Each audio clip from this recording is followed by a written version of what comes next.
Hello friends. तो कैसे हो आप लोग? सही। अभी जो मैं पढ़ाने जा रहा हूँ लाइक एसी का कंप्लीट सिस्टम, कि एसी काम कैसे करेगा, एसी अगर हमारा वर्क करेगा तो उसका जो एयर कंडीशनिंग सिस्टम है पहले क्या लगेगा, उसके बाद में क्या लगेगा, एसी का मोस्ट इंपॉर्टेंट पार्ट क्या है, जब एसी काम करेगा तो जो रिफ्रिजरेशन साइकिल होता है जिससे गैस का फ्लो होता है वो कैसे होगा। तो कंप्लीटली एक साइकिल है जिसको हम लोग बोलते हैं vapour compression cycle. Vapour compression cycle, इसका एक और नाम है रेफ्रिजरेशन साइकिल।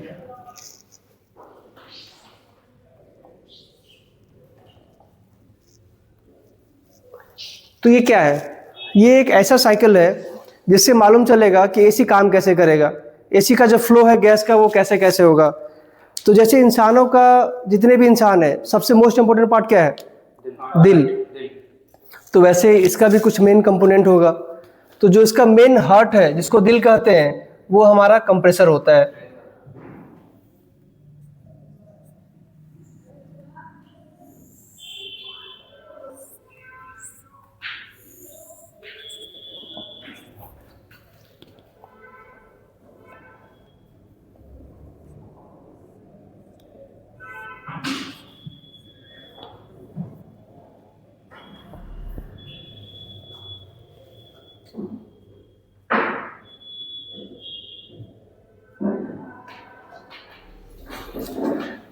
तो ये हमारा टोटली कंप्रेसर है। अभी ये किस टाइप का कंप्रेसर है? तो कंप्रेसर के बहुत सारे टाइप्स आते हैं। जो मैंने ये टाइप बनाया है ये आपका है रोटरी कंप्रेसर। तो फर्स्ट ऑफ ऑल ये जो कंप्रेसर है ये एसी में जरूरत क्यों पड़ा? क्यों बिना कंप्रेसर का भी तो सिस्टम काम कर सकता था? बिल्कुल भी नहीं। अब इसका रीजन क्या है कंप्रेसर यूज इस्तेमाल करने का? ये देखिए आप, हमें अगर ठंडक मिलनी चाहिए तो कब मिलेगी? अगर बाहर का टेम्परेचर और अंदर का टेम्परेचर दोनों सेम है तो टेम्परेचर लेवल बिल्कुल इक्वल रहेगा, तो हमारा रूम का टेम्परेचर विंडो खोलने से कोई इफेक्ट नहीं पड़ेगा। अगर बाहर टेम्परेचर माइनस में है या 4 डिग्री टेम्परेचर है और रूम का टेम्परेचर गर्म है, तो अगर आप विंडो खोलते हो तो क्या होता है? कंप्लीटली उसका बाहर का टेम्परेचर रूम के अंदर आएगा। मतलब कि जितना ज़्यादा टेम्परेचर का डिफरेंस होगा कूलिंग सिस्टम उतना ज़्यादा बेहतर काम करेगा। तो मेन सिस्टम यही है। अक्सर आपने ये भी देखा होगा कि जब गर्मी अक्सर बढ़ जाता है तो एसी कूलिंग करना बंद कर देता है। रीज़न क्या है? एसी काम करते करते एक लेवल तक टेम्परेचर का देता है, लाइक 50 60 जो भी है। आपका जब इन्वायरमेंट टेम्परेचर और एसी का टेम्परेचर बिल्कुल बराबर हो जाएगा तो कूलिंग सिस्टम काम करना बंद कर देगा। तो हम सिस्टम के टेम्परेचर को इतना बढ़ा दें कि जो बाहर का टेम्परेचर है जिसको हम लोग एटमॉस्फेरिक टेम्परेचर बोलते हैं उससे हमेशा एसी का टेम्परेचर ज़्यादा होना चाहिए। तो उस सिस्टम को अचीव करने के लिए हम लोग लगाते हैं कंप्रेसर। ये क्या करता है? रेफ्रिजरेंट के प्रेशर को प्रेशराइज करता है, और जब हम सिस्टम को प्रेशराइज करते हैं तो उसका प्रेशर साथ साथ टेम्परेचर भी बढ़ता है। तो इसके लिए हमने पूरी सिस्टम में जो मेन कंपोनेंट है वो हमारा कंप्रेसर है। अभी कंप्रेसर आप देखोगे तो उसके 2 लाइन है, एक सक्शन और एक डिस्चार्ज। जहाँ से गैस बाहर निकलेगा उसको बोलते हैं डिस्चार्ज लाइन, और जिधर से गैस एंट्री होगा अंदर आएगा उसको बोलते हैं सक्शन लाइन। तो डिस्चार्ज को हम लोग हेड भी बोलते हैं और सक्शन को बैक भी बोलते हैं, क्योंकि बैक साइड से हमारा गैस इसके अंदर आ रहा है और डिस्चार्ज मतलब सामने से हो रहा है। तो ये दोनों जो सक्शन डिस्चार्ज है वो प्रॉपर कॉपर पाइप का बना हुआ होता है। अब साइज क्या होगा? तो हमेशा जो डिस्चार्ज पाइप है वो पतला होगा और सक्शन पाइप है वो हमेशा मोटा होगा। आप चेक करोगे कि हमेशा जो डिस्चार्ज पाइप है, नॉर्मल 1 टन केसी में जब बात करेंगे तो जो डिस्चार्ज पाइप है वो क्वार्टर है और जो सक्शन पाइप है वो 1/2 इंच का होता है। तो जब हम गैस डालेंगे कंप्रेसर के अंदर में तो वो कौन सा फॉर्मेट में होता है? लिक्विड होगा, गैसियस होगा, सॉलिड होगा। अभी एक सवाल और भी है कि सर हम कंप्रेसर जब काम करेगा तो उसमें जो गैस चार्जिंग हम करते हैं तो गैस क्यों डालते हैं, पानी क्यों नहीं डालते हैं? अगर पानी से अगर ये काम हो जाता तो हमें गैस की ज़रूरत नहीं पड़ती, तो फिर पानी क्यों नहीं, गैस ही क्यों? जब हम कूलिंग करते हैं तो कूलिंग करते करते एसी का जो रेफ्रिजरेंट है उसका टेम्परेचर 4 डिग्री तक आ जाता है। उस डिग्री तक में आते आते अगर आप पानी रखोगे तो वो बर्फ़ बन जाएगा, और जैसे वो सॉलिड हो जाएगा तो फिर उसका फ्लो ऑफ कंट्रोल रुक जाएगा। लेकिन जब बात करते हैं रेफ्रिजरेंट की तो वो उस टेम्परेचर पे जमता नहीं है। इसके लिए हम लोग पानी की जगह पे रेफ्रिजरेंट का इस्तेमाल करते हैं। अब रेफ्रिजरेंट में भी बहुत तरीके के होते हैं, R22, R32, R410, multiple types of refrigerant होते हैं। अब वो सिस्टम के अकॉर्डिंग पता चलता है कि हमें कौन सा रेफ्रिजरेशन डालना है। तो हमेशा गैस चार्जिंग किस लाइन से होगा? सक्शन साइड से। सक्शन साइड से हमारा गैस एंट्री करेगा और डिस्चार्ज से बाहर जाएगा।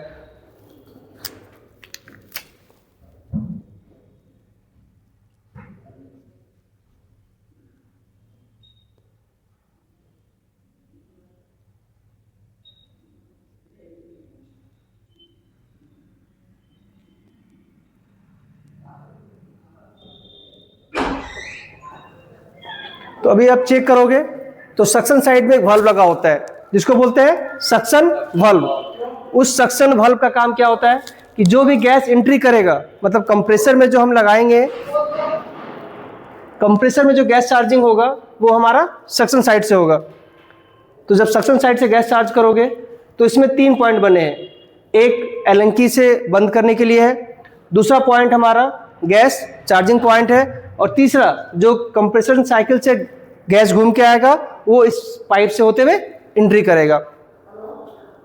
तो इसको हम बोलते हैं गैस चार्जिंग लाइन। तो अभी हम बता रहे थे कि जब इसमें हम गैस चार्जिंग करेंगे तो किस साइड से करेंगे? सक्शन साइड से। तो हम सपोज इसमें गैस चार्जिंग हो सकता है R22, R32, R410। तो डिपेंड करता है सिस्टम के रिक्वायरमेंट के हिसाब से कि हमें इसमें कौन सा गैस डालना है। अब जो भी गैस डालेंगे वो गैस हमारा डलता है वेपर फॉर्म में। क्यों वेपर फॉर्म में डलता है? क्योंकि सिस्टम, ये जो आपका कंप्रेसर है वो एक मैकेनिकल पार्ट है, और किसी भी मशीन को चलने के लिए खुद उसके अंदर एक लुब्रिकेशन सिस्टम होना चाहिए जो उसके मैकेनिकल पार्ट को आसानी से चलने में सहायता कर सके। इसलिए आप कोई भी गाड़ी देखो उसमें ऊपर से मशीन ऑयल डलता है, इंजन ऑयल डलता है। तो इसके अंदर भी कंप्रेसर में एक मशीन ऑयल डलता है जो फॉर्म किस फॉर्म में होगा? बिल्कुल लिक्विड फॉर्म में होगा। अब अगर गैस भी अगर लिक्विड फॉर्म में कंप्रेसर में डालेंगे तो आफ्टर कंप्रेशन दोनों मिक्सअप हो जाएगा, और होप प्रोबेबली जो अमाउंट ऑफ गैस है उसके साथ में हमारा ऑयल भी बाहर आ जाएगा। तो कुछ ऐसा मिक्सअप करते हैं कि हमारा जो ऑयल पार्ट है और जो हमारा रेफ्रिजरेंट पार्ट है वो दोनों अलग रहे। तो इसके लिए जब हम गैस चार्जिंग करेंगे तो ये कौन से फॉर्मेट में होगा? Vapour form.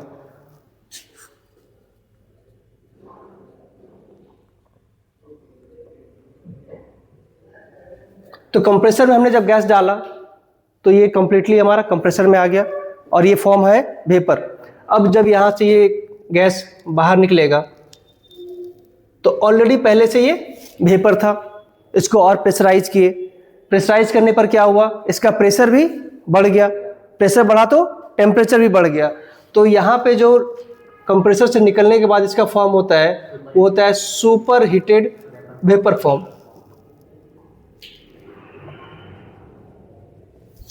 अब इसमें क्या है कि जब कंप्रेसर से गैस एंट्री करके बाहर निकलेगा तो ये सुपर हीटेड वेपर। तो दोनों में क्या डिफरेंस है?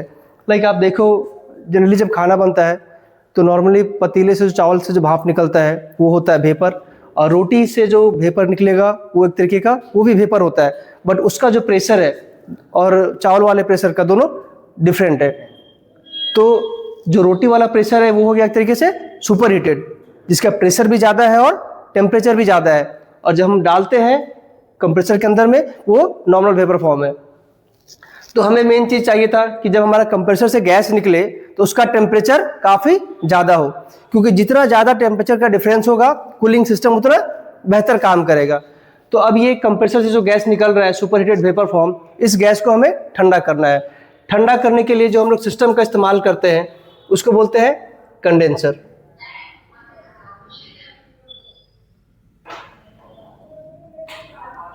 क्या बोलते हैं? कंडेंसर। अब कंडेंसर में क्या करेंगे ऐसा क्या सिस्टम होगा कंडेंसर में जो कंप्लीटली हमारा गैस के जो प्रेशर है वो मेंटेन करे और टेम्परेचर को कम कर दे। तो इसमें हम लगाते हैं यहाँ पे कंडेंसर फैन। ये कंडेंसर फैन क्या करेगा, इस रेफ्रिजरेंट से आने वाले टेम्परेचर को क्या करेगा, कम कर देगा। तो जैसे ही आप इसके टेम्परेचर को कम करते हैं, रेफ्रिजरेंट जो है हमारा वेपर फॉर्म से बदल करके लिक्विड फॉर्म में हो जाता है। तो जो हमारा रेफ्रिजरेंट है उसको हमने शॉर्ट फॉर्म आर लिखा है, तो रेफ्रिजरेंट हमारा किस फॉर्म में हो जा रहा है, लिक्विड फॉर्म। अभी ये यहाँ पे कंडेंसर फैन लगा हुआ है, कंप्रेसर से निकलने के बाद गैस हमारा सीधा कंडेंसर में जाएगा और इसके आगे लगा होता है कंडेंसर फैन। अब proper amount of air her condenser coil पे मिले तो इसके लिए हम लोग यहाँ पे फिन्स लगाते हैं। ये एल्युमिनियम की फिन्स होती है, पतली पतली जालियाँ होती है, क्योंकि जब आप इससे प्रॉपर तरीके से हवा खींचोगे तो पर्टिकुलर ये हर पार्ट में प्रॉपर एयर दे सके, ताकि जो हमारा रेफ्रिजरेंट का टेम्परेचर है वो डाउन हो जाए। अब ये गैस जब यहाँ से बाहर निकल रहा है तो लिक्विड फॉर्म के गैस में अब कन्वर्सन के दौरान क्या होता है, कभी कभी इसमें वाटर मॉलिक्यूल्स आ जाते हैं या थोड़े मोड़े डस्ट पार्टिकल्स आ जाते हैं। इसको रोकने के लिए हम लोग एक फिल्टर का इस्तेमाल करते हैं, उसको बोलते हैं ड्रायर फिल्टर।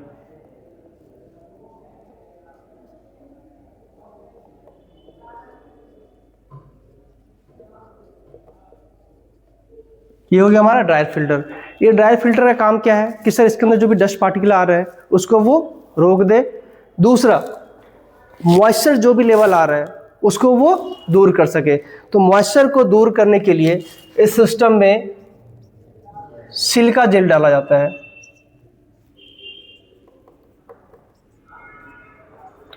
तो ये सिलिका जेल क्या होता है, लाइक आप देखो जब कोई नया प्रोडक्ट खरीदोगे तो उसमें छोटी छोटी पाउच मिलती है गोली टाइप की, उसी को बोलते हैं, अंदर जो प्रोडक्ट होता है वो होता है सिलिका जेल। वो क्या करता है, उसके अंदर का मॉइस्चर को दूर करता है।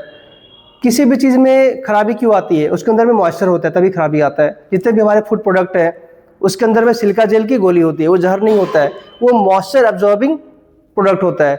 जहाँ पे आप रखोगे उस एरिया में मॉइस्चर को आने नहीं देगा, और अगर मॉइस्चर नहीं आएगा तो सिस्टम हमारा अच्छा काम करेगा। तो इसके लिए जो हम इसमें डालते हैं मॉइस्चर को ऑब्जर्व करने के लिए वो होता है सिलिका जेल। तो अभी कंप्रेसर से निकलने के बाद गैस सीधा कंडेंसर, ये कंडेंसर फैन हो गए, फिर आपका ड्रायर फिल्टर, ड्रायर फिल्टर में सिलिका जेल जाएगा। अब ड्रायर फिल्टर से निकलने के बाद ऐसा कौन सा पार्ट होता है जो हमारा लगा हुआ होता है, तो यहाँ पे लगता है कैपिलरी। अभी कैपिलरी का क्या काम है, एक्चुअली कैपिलरी का जो डाया होता है बहुत पतला होता है, 0.5, 0.3, 0.2 डिपेंड करता है सिस्टम के हिसाब से। अब बड़े सिस्टम में हम लोग कैपिलरी की जगह पे थर्मो एक्सपेंशन बल्ब का भी इस्तेमाल कर लेते हैं। विंडो एसी में हम लोग जनरली कैपिलरी का इस्तेमाल करते हैं, और आज के डेट में जो डोमेस्टिक एसी आते हैं 2.5 टन 3 टन, उसमें भी हम लोग थर्मो एक्सपेंशन बल्ब का इस्तेमाल होना चालू हो गया है। तो कैपिलरी का क्या काम है, कैपिलरी हमारे हाई प्रेशर रेफ्रिजरेंट को कन्वर्ट करके लो प्रेशर रेफ्रिजरेंट में बदल देता है, कि जब इसका प्रेशर अगर घटता है तो उस टाइम में इसका टेम्परेचर भी घट जाता है। ऑलरेडी ये हमारा लिक्विड फॉर्म में था तो जिसका टेम्परेचर ऑलरेडी बिल्कुल कम हो चुका था, जब हम इसको कैपिलरी से पास कराए तो इसका प्रेशर और भी कम हुआ, तो प्रेशर कम होने के साथ साथ इसका टेम्परेचर भी ड्रॉप कर गया। अब ये सिस्टम हमारा कंप्लीटली जा करके रूम के अंदर जो इंडोर सिस्टम होते हैं,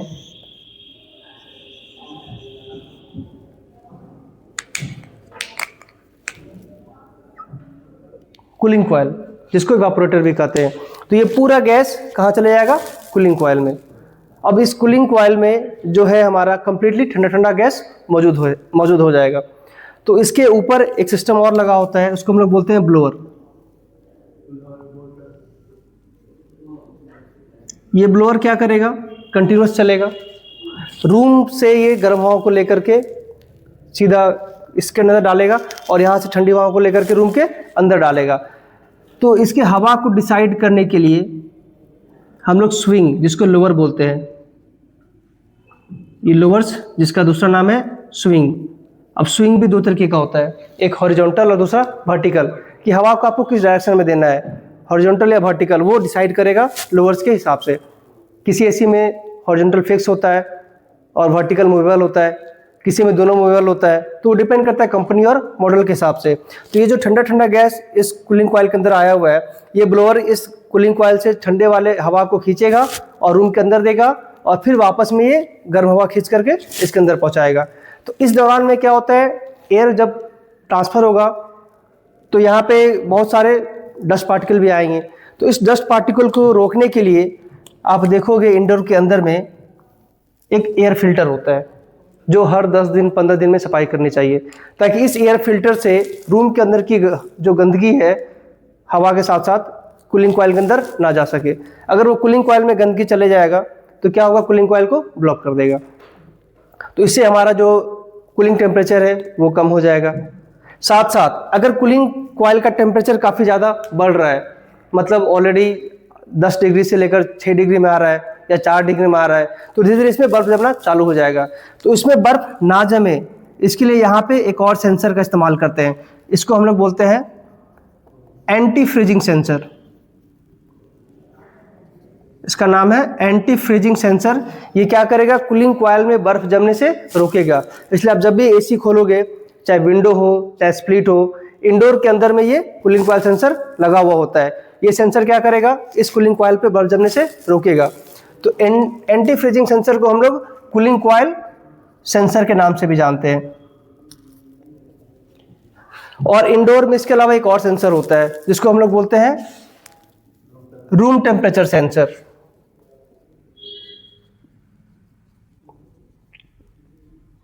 ये रूम टेम्परेचर सेंसर क्या करेगा, रूम के अंदर हवा कितना मेंटेन करना है, किस टेम्परेचर में मेंटेन करना है, वो इसको रिकॉर्ड करेगा। अगर हमें थर्मोस्टेट से सेट कर दिया टेम्परेचर 20 चाहिए तो 20 पे ला करके वो सेट कर देगा। अगर 22 करूंगा तो 22 पे करेगा, 16 पे करूंगा तो 16 पे करेगा।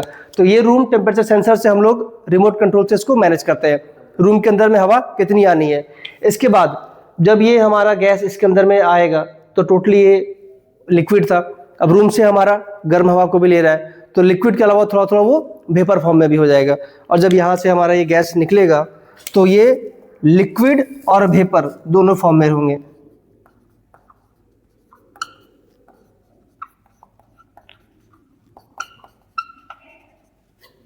जो रेफ्रिजरेंट है हमारा वो लिक्विड और वेपर दोनों फॉर्म में होंगे। इंटरव्यू में सवाल भी पूछे जाते हैं कि कंप्रेसर से निकलने के बाद जो रेफ्रिजरेंट है हमारा उसका क्या फॉर्म होता है, तो वो होता है sir super heated vapour form. Condenser से निकलने के बाद रेफ्रिजरेंट हमारा कौन सा फॉर्म में होता है, तो लिक्विड फॉर्म। कैपिलरी में हमारा जो रेफ्रिजरेंट इंटर करता है वो कौन सा फॉर्म में होता है, वो भी लिक्विड होता है। कूलिंग कॉइल से निकलने के बाद जो हमारा रेफ्रिजरेंट होता है वो कौन से फॉर्म में होता है, लिक्विड और वेपर। तो ये रेफ्रिजरेंट अब हमारा सीधा फिर से मेन सिस्टम एंट्री करेगा जो है कंप्रेसर। तो जब अब ये इसको आप ये हमारा घूम फिर के फिर कंप्रेसर के अंदर में एंट्री कर रहा है। अब जैसा हम पहले मैंने कहा था कि जब भी हम कंप्रेसर में गैस चार्जिंग करेंगे वो हमेशा वेपर होना चाहिए, लिक्विड नहीं। तो उस सिस्टम को सारे लिक्विड रेफ्रिजरेंट को वेपर में कन्वर्ट करने के लिए इस कंप्रेसर में एक सिस्टम लगा होता है, इसको बोलते हैं एक्यूमुलेटर। ये क्या करता है, सारे लिक्विड रेफ्रिजरेंट को कन्वर्ट कर देगा वेपर फॉर्म में।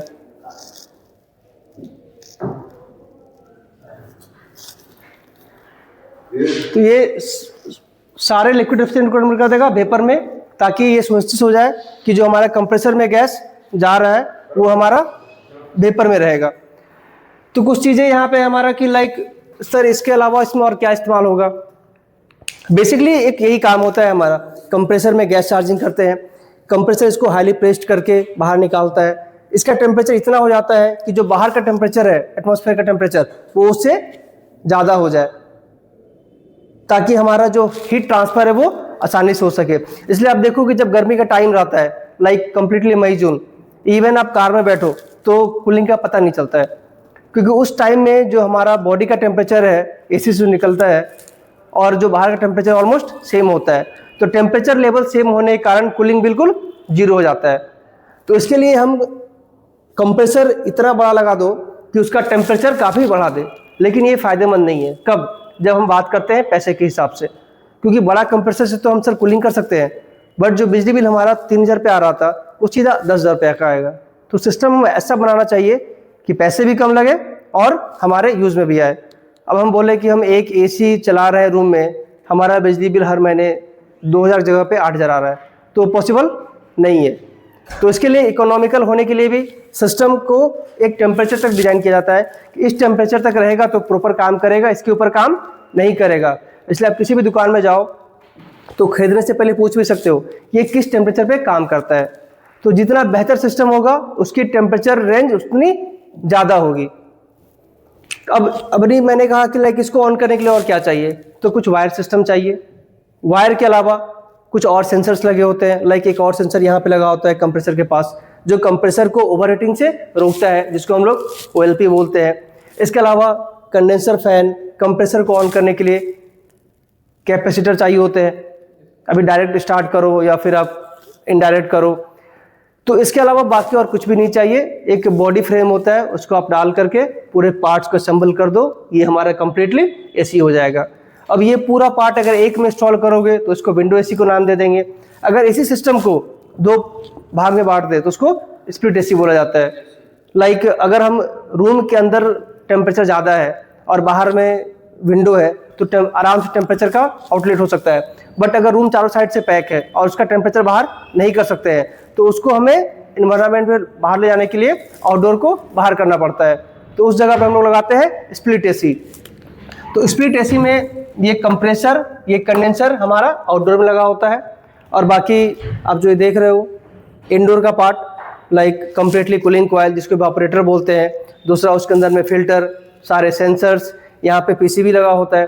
अभी PCB में भी 2 होता है, एक डिस्प्ले PCB हो गया और एक पावर PCB हो गया। डिस्प्ले मतलब वहाँ पे आप देखोगे टेम्परेचर लेवल दिखाएगा, फैन का स्पीड दिखाएगा, टाइमर दिखाएगा, और पावर PCB का काम होता है पूरे सिस्टम को पावर देना।